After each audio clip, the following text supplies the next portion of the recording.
모두 가족 여러분, 오늘은 화요일입니다. 걱정과 불안은 갑자기 찾아와서 우리의 마음을 흔들죠. 불과 어제까지 평안했던 마음이 풍랑치는 환경 앞에서 다 무너지는 게 현실이죠. 그렇다면 이런 상황에서 우리는 어떻게 해야 할까요? 그 답이 바로 오늘 본문에 있어요. 그래서 오늘 묵상을 잘 들어보시면 불안과 걱정이 몰려오는 상황을 해결하는 방법을 아실 수 있을 거예요. 그러면 오늘도 묵상에 잘 참여해 주시고요. 꼭 댓글로 무엇을 느꼈는지를 나눠주세요. 그리고 오늘의 시편을 한 절이라도 암기해 보면 어떨까요? 그러면 오늘 본문인 시편 11편 듣고 올게요. 제11편 다윗의 시 인도자를 따라 부르는 노래. 내가 여호와께 피하였거늘 너희가 내 영혼에게 새같이 내 산으로 도망하라 함은 어찌함인가. 악인이 화를 당기고 화살을 시위에 먹이며 마음이 바른 자를 어두운 데서 쏘려 하는도다. 터가 무너지면 의인이 무엇을 하랴. 여호와께서는 그의 성전에 계시고 여호와의 보좌는 하늘에 있으며 그의 눈이 인생을 통촉하시고 그의 안목이 그들을 감찰하시도다. 여호와는 의인을 감찰하시고 악인과 폭력을 좋아하는 자를 마음에 미워하시도다. 악인에게 그물을 던지시리니 불과 유황과 태우는 바람이 그들의 잔에 소득이 되리로다.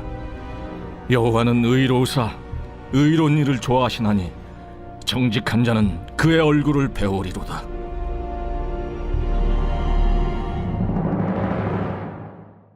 다윗은 큰 위기에 닥쳤습니다. 아마도 전쟁 중에 닥친 위기였던 것 같습니다. 이때 다윗에게는 두 가지 선택안이 있었습니다. 하나는 하나님을 의지하여 지금의 자리를 지키는 선택과 다른 하나는 하나님의 뜻은 아니지만 현실적으로 안전해 보이는 장소로 가는 선택이었습니다. 물론 다윗은 익숙한 반응대로 하나님을 의지하는 것을 선택했습니다. 그랬더니 주변에서 사람들이 수군거리기 시작했습니다. 아니 무슨 지금과 같은 상황에 무슨 하나님이야, 야, 산으로 도망쳐야 하는 거 아니야? 라고 수군거렸습니다. 사실 다윗도 하나님만 의지하고 있는 지금의 상황이 불안한 건 마찬가지였습니다. 그러다 보니 산으로 도망치라는 주변 사람들의 말에 크게 흔들렸습니다. 그래서 다윗은 3절처럼 하나님을 의지하는 마음의 터가 무너지면 의인이 할 수 있는 게 무엇이냐며 자신의 흔들리는 마음을 붙잡았습니다. 그래서 다윗은 의지적으로 자신의 마음을 흔드는 소리를 차단했습니다. 그리고 하나님이 어떤 분인지를 되뇌었습니다.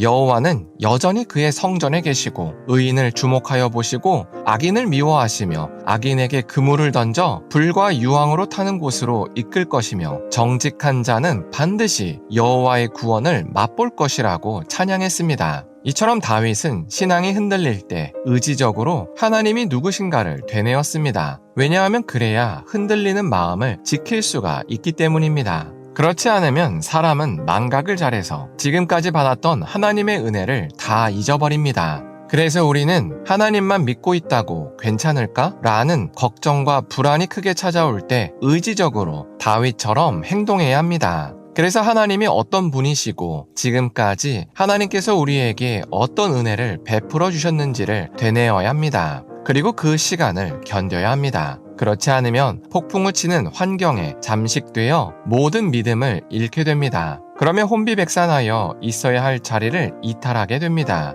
그러면 반드시 시간이 흘렀을 때 땅을 치고 후회합니다. 그래서 우리는 하나님이 어떤 분이신지를 잘 알고 늘 되뇌어야 합니다. 하나님은 우리를 사랑하십니다. 그래서 우리를 구원하시길 전심으로 원하십니다. 그래서 당신의 유일한 아들을 십자가에서 희생하셨습니다. 그래서 하나님께서 주신 모든 상황은 우리가 보기에 아무리 나쁜 상황이어도 언제나 우리에게 가장 좋은 상황입니다. 우리는 이 사실을 의지적으로 믿고 붙들어야 합니다. 그리고 상황이 아무리 불안하더라도 하나님을 믿고 견뎌야 합니다. 그러면 언제나 그랬듯이 하나님께서 우리를 반드시 구원해 주십니다. 그래서 우리가 오늘 하루를 살 때 하나님만 믿고 있어도 되나라는 의심이 찾아온다면 하나님이 어떤 분이신지를 되뇌었으면 좋겠습니다. 그래서 눈에 보이는 환경에 마음을 다 뺏기는 것이 아니라 오히려 하나님을 의지하여 하나님의 크신 구원을 경험했으면 좋겠습니다. 기도하겠습니다. 사랑의 하나님, 다윗이 상황에 흔들려서 마음이 요동쳤지만 다시 하나님이 어떤 분인지를 되낸 것을 나눴습니다. 이처럼 하나님이 어떤 분인지를 되뇌는 것이 마음을 지키는 가장 좋은 방법이라고 고백합니다. 그래서 우리가 불안에 잠식될 때 하나님이 어떤 분이신지를 되뇌 수 있게 하여 주시옵소서. 그래서 눈에 보이는 환경에 마음을 다 뺏기는 것이 아니라 오히려 하나님을 의지하여 하나님의 크신 구원을 경험할 수 있게 하여 주시옵소서. 예수님의 이름으로 기도합니다. 아멘.